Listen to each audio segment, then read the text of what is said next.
So we're beginning to explore PAM. It'll be used a lot within our system. One of the things that we want to do is really focus on all these areas when you're following patients. We often talk about prevention because it's built into our systems to kind of track. Medical care encounters is why we're using a lot of the links to be able to get to the offices, and whether their behavioral primary care really follow that throughout the whole process. We're trying to get a lot of information to you guys about behavioral so that things are followed a different way. Utilization from the hospital, and we'll see how PAM, which is the patient-activated measure, will help. The workplace, that's where you're going to kind of help with trying to get people back into work, but also being able to have them control and manage their conditions. Medication use is crucial, and we'll see how important that whole thing is to the system. And lifestyle behavioral changes. I think that in itself, to try to get people to exercise more and pick out the people at risk, will be important in this whole process. Disease-specific behaviorals, and that's where we're getting into a lot of the diabetes, and we'll show you some examples as we move along, and the biometrics in terms of how we're going to follow that. So in terms of PAM, there are different levels. We have level 1, 2, 3, and 4. And 1 is bad, 4 is good.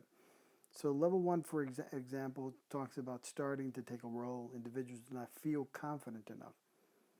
And that's the biggest problem that we run with the patient that we see. If you look at in terms of the disengagement, overwhelmingly these individuals are passive and lack the confidence and knowledge. And we're hoping as health navigators and community health workers in our team that we can see patients, stratify them. But you know a lot of our patients are levels 1 and 2. These are the questions that are asked by the patient-activated measure. And so you're getting into things where it was developed in the University of Oregon, but it applies to a lot of what we're doing. And so these are the questions that are asked, and based on these questions, we'll have a workflow that gets developed. So again, these are the 4 levels. If you notice that 15 to 20% of the population is level 1 and 20 to 25% is level 2, we fall into that range at this point. Now, PAM kind of helps because when you're dealing with diabetes, you'll notice that if you are able to significantly change the PAM score by 1, there is ER decline, better diabetic control, and better cholesterol controls. So the idea here is that you really want to focus on PAM and get PAM to a higher PAM level.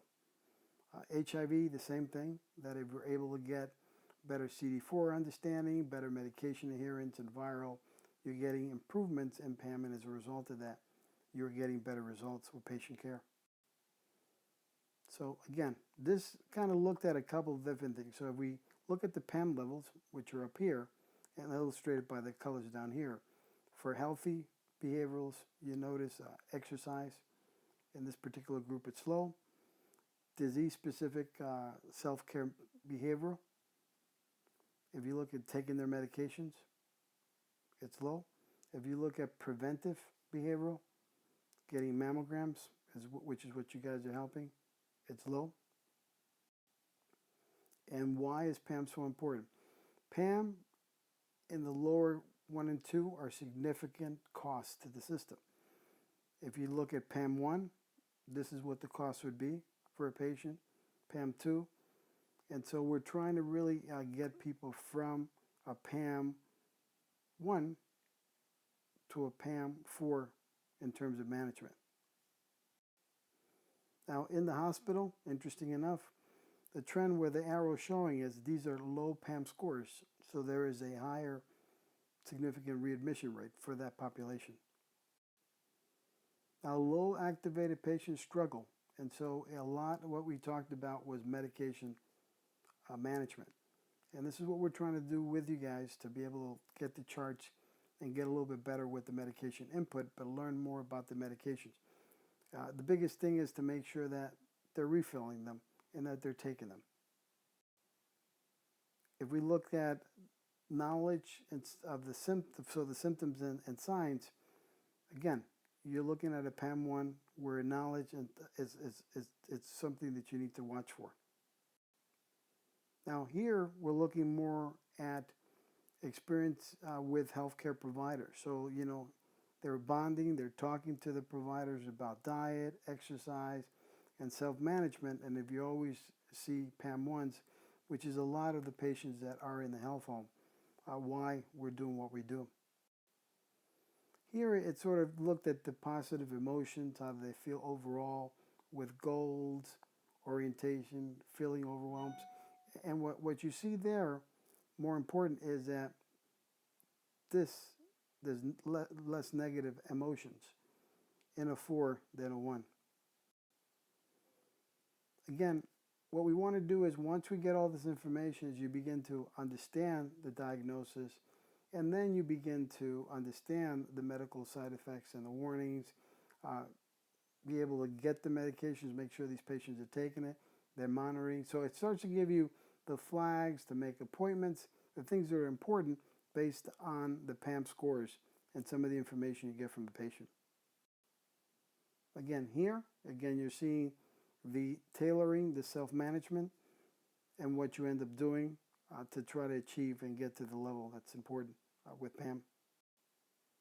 Now again, tailoring it by coaching. And what happens is, as you know, is this up here is not good in terms of what you want to see. You have a coach activating system that you go through once the PAM is established for the different conditions.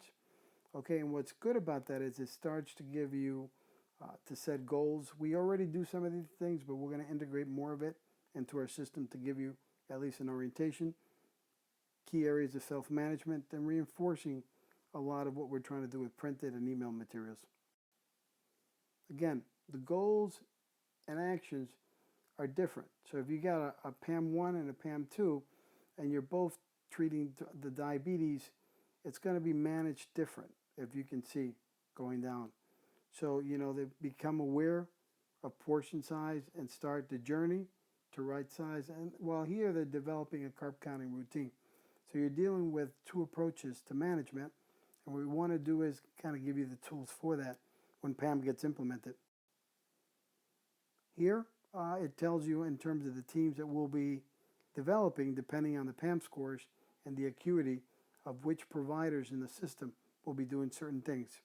Our coaches do really well with a PAM 3 and facilitators, but when you get into the level 1s, we need some supervision, and that's where health navigators can really do a great job. Again, ER and urgent care decline. A lot of this was seen, again, if we are able to get people to improve their PAM scores. So 47% increase led to all this improvement in terms of 24% increase in appointments. Patients were satisfied, which is a problem we're running into because we want to make patients aware of what we're trying to do. That does work. Improve adherence and control of diabetes, which was pretty good. Again, applications where it does reduce admissions. We're talking about the things that we want to have the health navigators and some of the community health workers to do is really to do in-home visits and just watch these patients. Sense Health and some of the systems we have at the MedDent and at the office in terms of appointment reminders and medication follow-ups. So make sure they come to the doctor, that they get their medications, that they're taking their medications. This is a monitoring system, and that's where health navigators and community health workers can really do a great job at. You can tailor a lot of things. So, look at things that overwhelm and create some red flags that you need in terms of the goals. And we've been giving you some of these skills at GBON, so we're hoping you begin to implement them. Again, once you've done the measures, then you segment the populations, which is what we're trying to do. We begin to have the health navigator tailor what we do for these patients. But remember, you're constantly reevaluating yourself from time to time. Now, PAM, again, goes back to all these different sections, will be very useful. It's actually a software that we'll be using pretty soon. I wanted to give you an orientation on it for now, but that's it. Thank you, Dr. V.